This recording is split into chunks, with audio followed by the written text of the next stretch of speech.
जय गुरुदेव। अनंत कोटि ब्रह्मांड नायक सदगुरुदेव के चरणों में कोटि कोटि प्रणाम, कोटि कोटि नमन। सभी को हर हर महादेव। जय बाबा की, जय भोलेनाथ।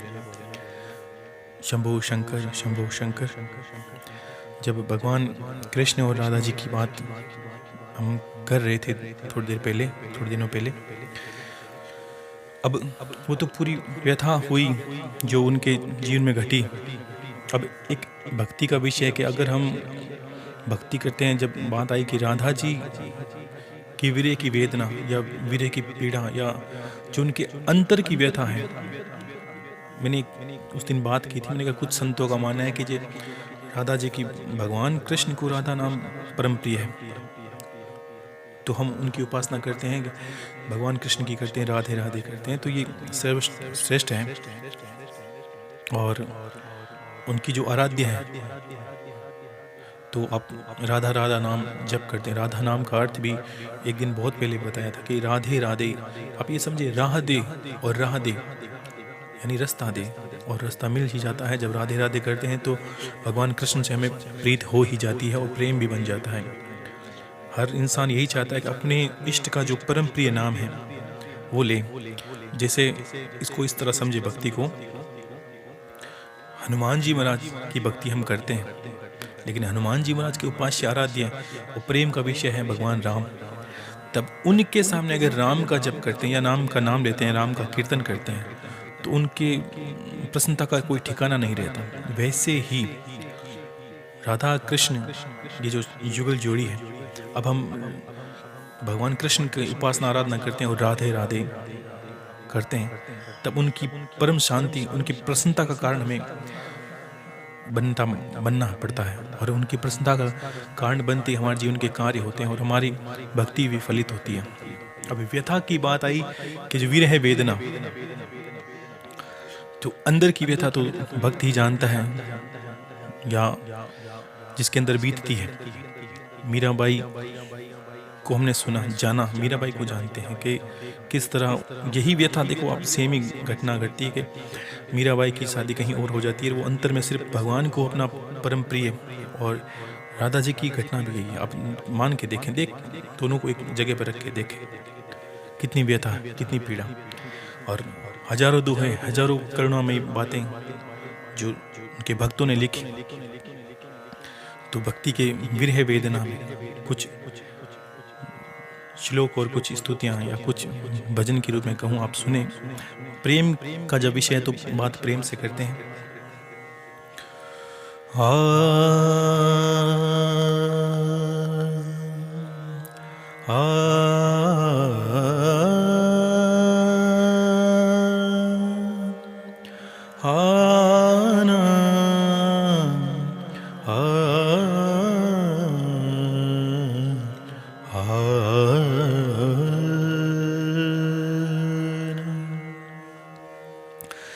तृण प्रण कण में नाद सा महक उठे नवनीत, पुलकित सुन जीवन हुआ प्रभु बरसाने के गीत। धड़कन धड़कन राधिका, धड़कन धड़कन राधिका, नस नस उड़ती प्रीत, बरसाने में गूंजता प्रभु मुरली का संगीत। हृदय व्यथा अब कथासी, हृदय व्यथा अब कथासी, बन फैली चौं ओर, कुंज ठिठोली कर रहे, कहाँ है नवल किशोर। राधा जी के मन की व्यथा, नैन खुले तो आप हो और नैन मूंदे तो आप, नैन खुले तो आप हो और नैन मूंदे तो आप, डब डब करती कोर में निर्भरा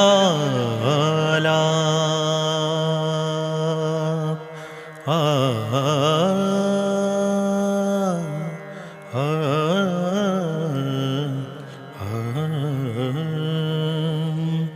कृष्णा तो मत जानियो, कृष्णा तो मत जानियो, कृष्णा तो मत जानियो कि तो बिछड़िया मोहे चैन। जैसे जल बिना माछली प्रभु तड़फ रही दिन रैन, प्रभु तड़फ रही दिन रैन। सांवरा ढूंढन में गई, सांवरा ढूंढन में गई, सांवरा ने ढूंढन में गई कर जोगन को वेश। ढूंढत ढूंढत जुग भया मारे आया धवला केश। जो मैं एड़ा जानती कि प्रीत किया दुख होय, नगर ढिंढोरा पीटती मोसी प्रीत न करियो कोय। हरना ररना ररना। एक बार तो राधा बन कर देखो मेरे सांवरिया, राधा यूं रो रो कहे। एक बार तो राधा बन कर देखो मेरे सांवरिया, राधा यूं रो रो कहे। एक बार तो राधा बन कर देखो मेरे सांवरिया, राधा यूं रो रो कहे। क्या होते हैं आंसू, क्या पीड़ा होती है, क्या होते हैं आंसू, क्या पीड़ा होती है। क्यों दर्द उठता है, क्यों आंखें रोती हैं, क्यों दर्द उठता है, क्यों आंखें रोती हैं।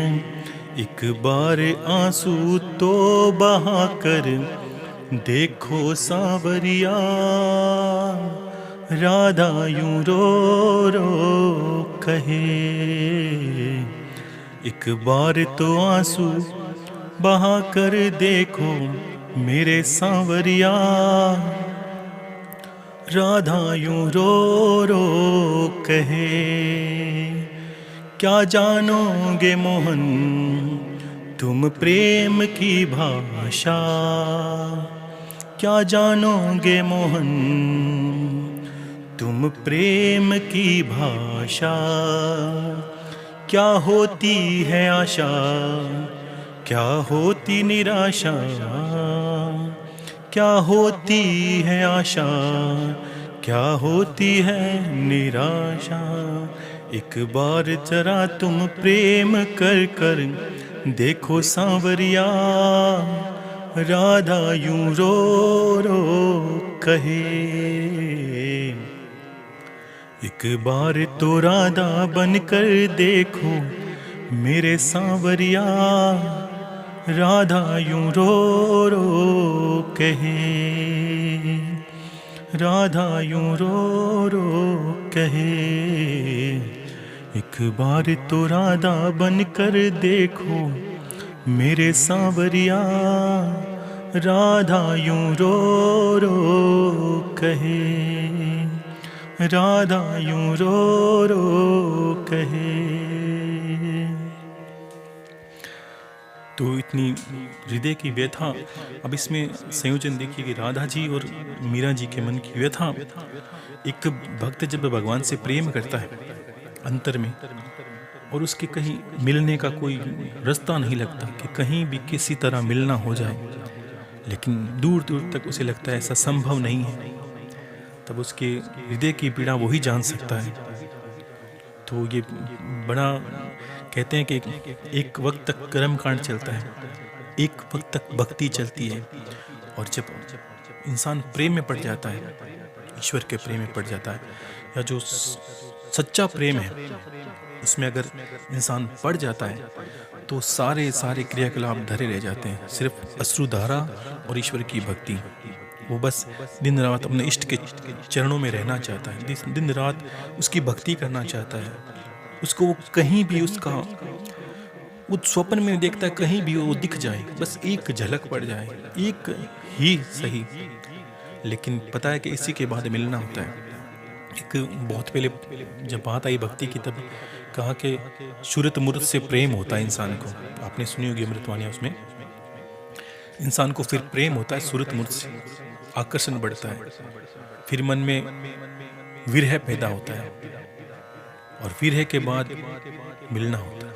विरह क्या, ये जो भी व्यथा आपने सुनी मीराबाई की और राधा जी की, तो ये सारी व्यथाएं कवियों ने लिखी बातें, जो कुछ मैं जानता था वो सुनाई आपको। लेकिन ये व्यथाएं इंसान को एक भक्ति से परे। अब उद्धव जी, कितने श्रेष्ठ बात उद्धव जी ने कही कि भगवान आप तो सही रास्ते लगा सकते थे, लेकिन भगवान जानते थे कि जो प्रेम में पड़ गया है वो किसी की नहीं सुनता।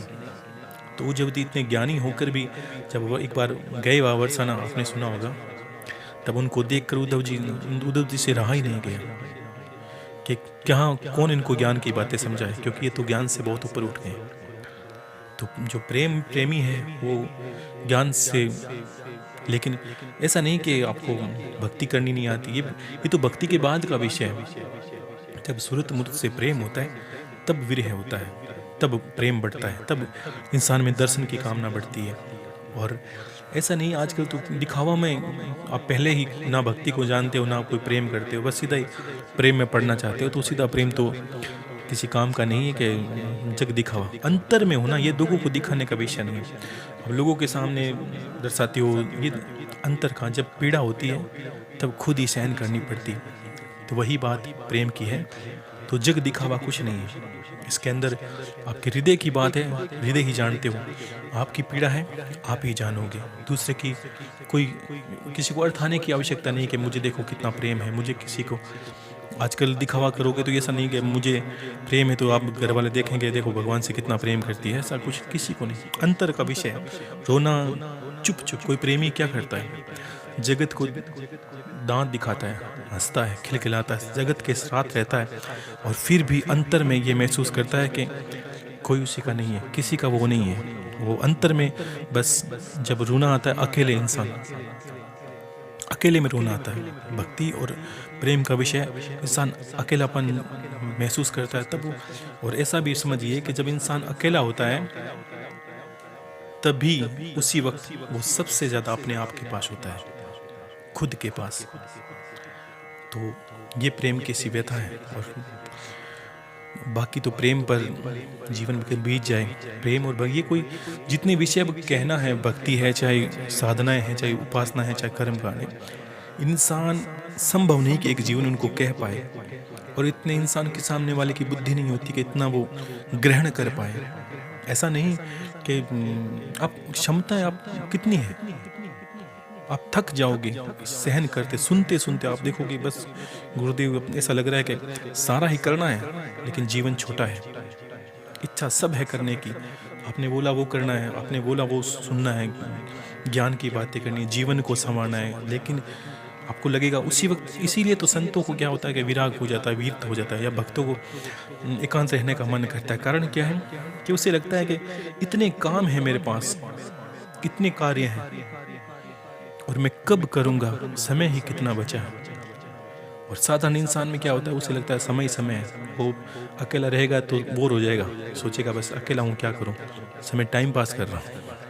जबकि जो ज्ञानी है वो जानता है कि समय है ही नहीं, एक क्षण भी नहीं है व्यर्थ रहने के लिए। भगवान के नाम के अलावा परिवार के कार्य हो गए, ये होने के बाद इंसान समय बचता कितना है, तो वो सदा व्यथित रहता है, अंदर में पीड़ित रहता है। हे प्रभु, कैसे को जितना हो सके समय मिले ताकि आपका गुणगान करूं, कुछ सीखूं, कुछ जीवन में करूं, आपके लिए करूं, जगत के लिए कुछ करूं। आज इंसान अपने लिए सब कुछ करता है, अपने पुत्र परिवार के लिए करता है। हर किसी के मन में ये था कि हाँ भक्ति करेंगे, पहले सेटल हो जाएं, परिवार को सेटल कर दें, ये कर दें, वो कर दें, सब वो उसके पीछे लगा रहता है। लेकिन अंतर में ये ध्यान नहीं रखता कि उसे लगता है कि भक्ति लास्ट का काम है। जो भक्ति है ये अंत का काम है। जब हमें लगता है अब हमें कि कोई जिम्मेदारी नहीं है, तब जाके भक्ति करें। लेकिन ये संभव कहाँ है कि तब आपकी आयु बचेगी कि नहीं बचेगी, ये भी संभव नहीं है कि आपको समय मिलेगा कि नहीं मिला, ये भी संभव नहीं है कि आपका स्वास्थ्य सही रहे ना रहे। तो ये संभव नहीं है। जो संभव नहीं है उसको आप कैसे संभव कर सकते हो, ये बहुत संभव है। इसलिए जितना समय मिले निकालें, जितना 1 घंटा 2 घंटा 3 घंटे व्यर्थ मत गंवाएं। कुछ समय हम परिवार के अलावा, जिम्मेदारियों के अलावा व्यर्थ बिल्कुल नहीं गंवाना। ऐसा नहीं कि दिन भर टीवी के पीछे पड़ जाएं, दिन भर फालतू बातों में खड़े फंस जाएं, कहीं भाई तेरी मेरी करने में लग जाएं। किसी की नहीं करनी। अपने आप के अलावा समय मत दो किसी को। परिवार का कार्य करो, फिर अपने आप पास आ जाओ, अपने पास, खुद के पास। वैसे ही आपका जीवन भी निखरेगा। आपकी दुनिया के प्रति दुनियादारी के प्रति जो आपका आकर्षण है वो भी कम होता जाएगा। आपको अंतर में लगेगा बस ठीक है, जीवन व्यतीत करना है, कुछ नहीं है, सारे कार्य करने हैं, लेकिन ऊपर ऊपर तैरना है। ऐसा नहीं कि डूब जाना है। जीवन को ऐसे जीना है। सब कार्य करें, जिम्मेदारियां निभाएं। माता पिता पुत्र परिवार जितने भी हैं आपके हैं, सब आप पर आश्रित हैं। इसलिए गृहस्थ को सबसे बड़ा भक्त कहा, क्योंकि वो सबके कार्य करता है। माता बहन पूरे घर के लिए भोजन बनाती है। किस तरह सारा काम करने के बाद अगर वो 2 घंटे या आधा घंटा 15 मिनट भी भगवान का नाम लेते तो भगवान प्रसन्न होते कि निस्वार्थ वो सबका कार्य करती है, सबका पालन पोषण करती है। तो ऐसे भक्ति कर सकते हैं आप। ठीक है। जय गुरुदेव। हर हर महादेव। शंभो शंकर, शंभो शंकर।